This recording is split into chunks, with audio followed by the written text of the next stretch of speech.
So when I was 10 or so, I had this assignment in school. It must have been a geography class or something. I honestly have forgotten. But the assignment was very, very simple. We were living in Westchester County in New York. This is the county just to the north of New York City. It's sort of like a bedroom county to New York City. And I was assigned the task of drawing the outline and the major cities of Westchester County. Yeah, a very simple thing. All I had to do was have a big sheet of tracing paper and get one of those Texaco maps of Westchester County and just trace out the outline of Westchester County, mark the major cities and the county capital. I don't recall what was the county capital. And that was the assignment. That was it.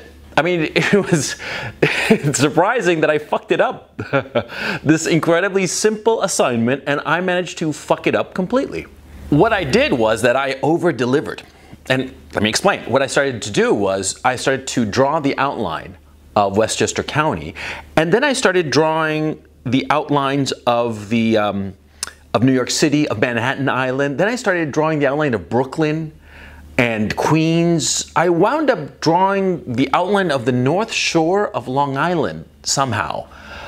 I just kept on drawing, you know, pointlessly, needlessly. And I remember going into the wee hours of the night, you know, for a 10-year-old, that must have been like 9 or 10 o'clock at night, you know, drawing this. And I was telling my parents that I wasn't done, that I hadn't finished the assignment. And I kept on drawing and drawing and just filling this sheet of paper, of tracing paper, with all of this stuff that was completely unnecessary. I wasn't doing the assignment. I was just doing more. I was over-delivering. Now, I don't remember what grade I got in this trivial assignment. I know I didn't get an A, but I didn't get like a failing grade or anything, because the teacher obviously knew that I'd done a lot of effort, but it was like too much energy, too much work into an assignment and not actually doing the assignment. This thing happened to me again later on as a professional writer. I remember my very, very first gig as a professional writer. The very first time I was paid in Los Angeles to write a script. It was actually, it was an original script that I'd written and that I'd gotten an option deal for.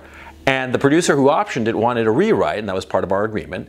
And so I did the rewrite, and I was just adding shit. And he was just saying, well, we just want a simple, you know, action spy thriller kind of thing. And I was like, no, you know, see, this element here, it's actually an allegory for some other shit. I swear to God, I put an allegory in an action thriller script. I mean, I wish I could say I was high, because then I'd have a good excuse. Oh yeah, I wrote that and I put this weird allegory into this action thriller because I was stoned out of my gourd on LSD or pot or something. But no.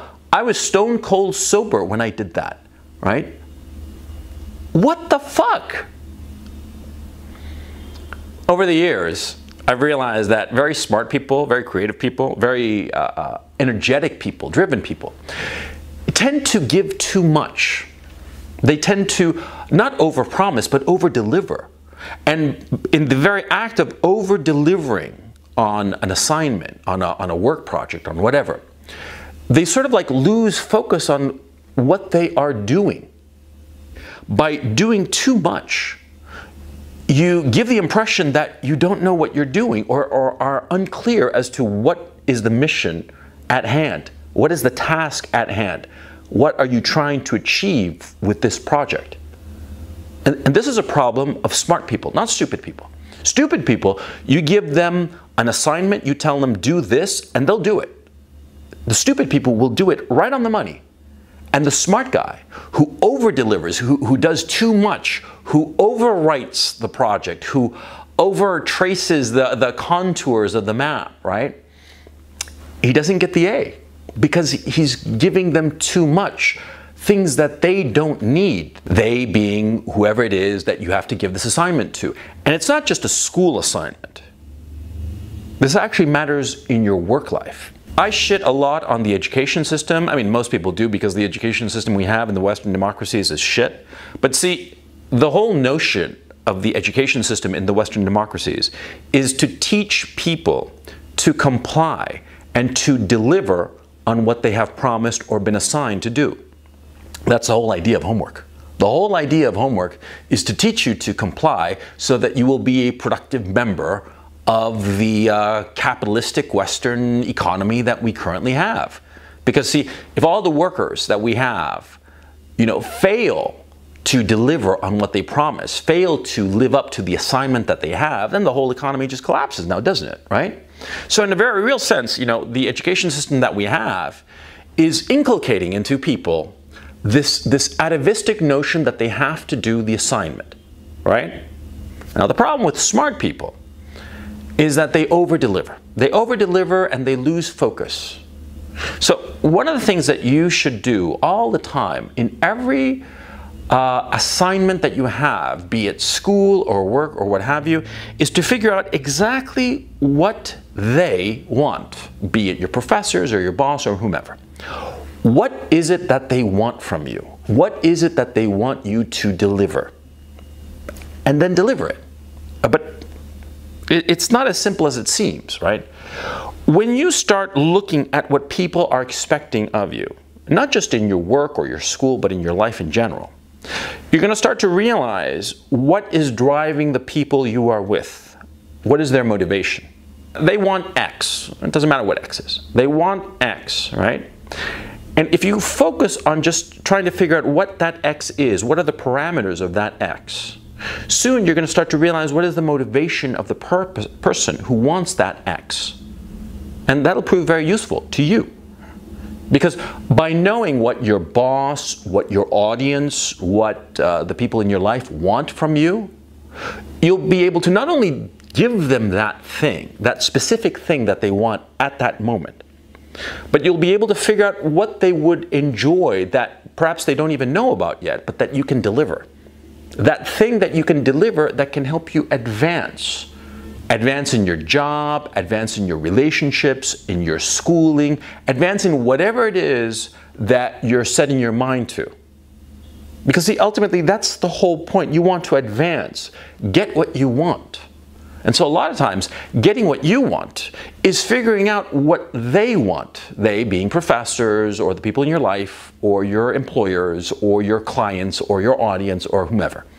Figure out what it is that they want, and then give them that thing specifically. Not more, not less. But give it to them, and I'm not talking just give it to them and that's it. No, no, no. Give it to them with pride of purpose, with energy, with gusto, of course.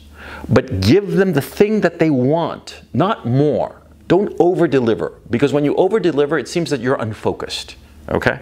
And when you appear to be unfocused to other people, then they start to feel that you don't really know what they want, and you're not really going to be able to help them. And so they're not going to really be looking to you to help them. They'll be looking to somebody else. Now this, of course, will matter in your job, okay? If a boss feels that you're really, really smart, but you're very unfocused and don't know what you're doing and don't know what is required because you're giving him all of these things that are extraneous to the task at hand, well, your boss is going to look at you and say, yeah, you're really smart, but this guy over here, John, he's kind of dumb, but he gives me what I want, and so he's the guy I'm going to go to for whatever task at hand I have. You see what I mean? You see why it's so important? This is a hard lesson for smart people. Smart people have an incredibly hard time with this because, especially when they're energized and motivated, especially when they want to impress, smart people do too much. They overwhelm. And you've seen it. You've seen, like, for instance, a simple one. You know, you've seen the really smart guy go up to the girl at the bar and just talk way too much, and just too much, and just on and on and on and on, and the girl just runs away, right? Because it's too fucking much, right? Same thing, same exact same thing. And this happens in everything. It's a smart man's problem. And so if you're smart, you'll handle it.